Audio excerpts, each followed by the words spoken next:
There were 9 of us. We were students, mostly, from the Ural Polytechnic Institute. Our leader was Igor Dyatlov, 23 years old, serious as a person gets. The kind of guy who checks his equipment 3 times and then checks it again. We all knew what we were doing out there.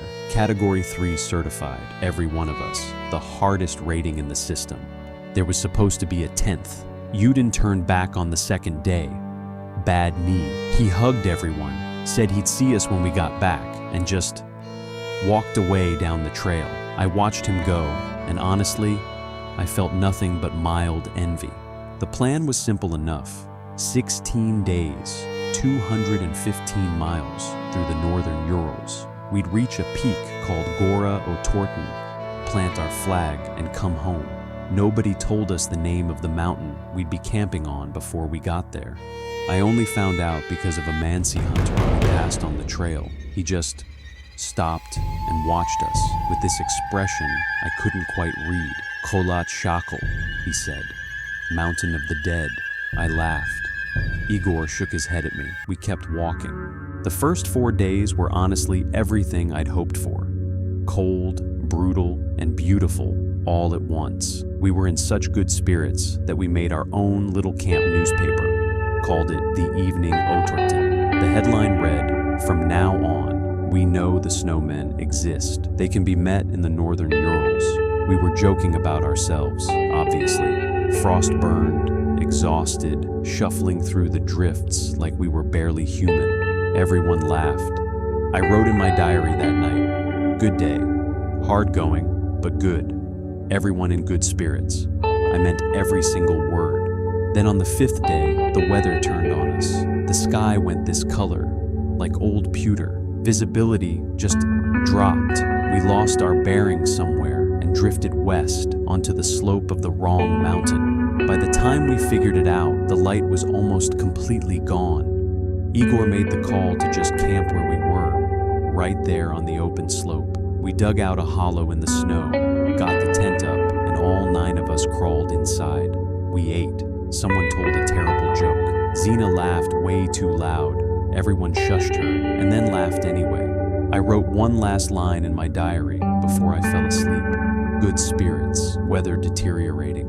We'll push for Otorten tomorrow. Then I closed my eyes. I don't know what time it was when I woke up. What I do know is that the tent was glowing, not from inside, from outside. This pale orange light pressing against the canvas walls, moving slowly, almost fluid, like it knew exactly where it was going. I looked around, and the others were already sitting up, all of their faces lit by that same strange, moving orange. Nobody said a word.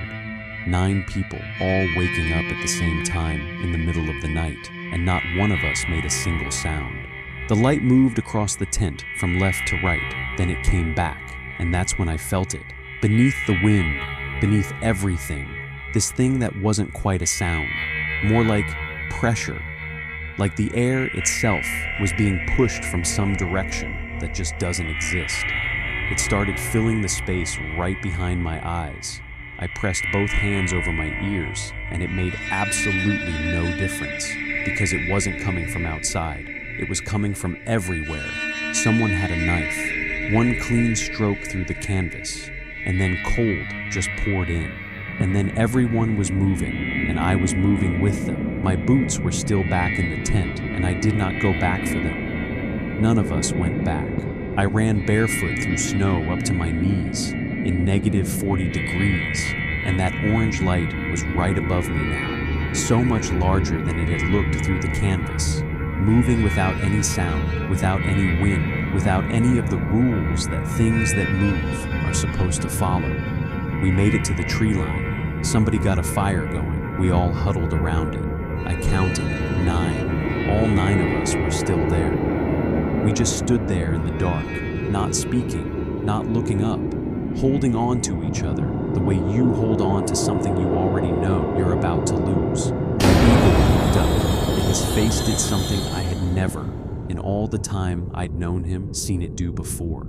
And I followed his gaze because I just couldn't help it, because not knowing felt somehow worse. I looked up at the sky above the mountain of the dead, and I saw The bodies of all 9 hikers were found over the following 3 months. 6 had passed away from hypothermia. 3 had injuries that matched the force of a car crash, with absolutely no external wounds to explain them. 1 of them was missing her tongue. Their clothing tested positive for radiation. The tent had been cut open from the inside. The Soviet investigation closed in May 1959. Official cause of death: unknown compelling force.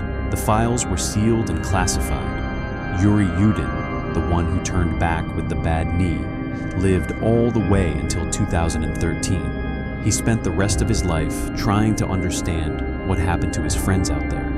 He never found out. Some mountains, once you set foot on them, never really let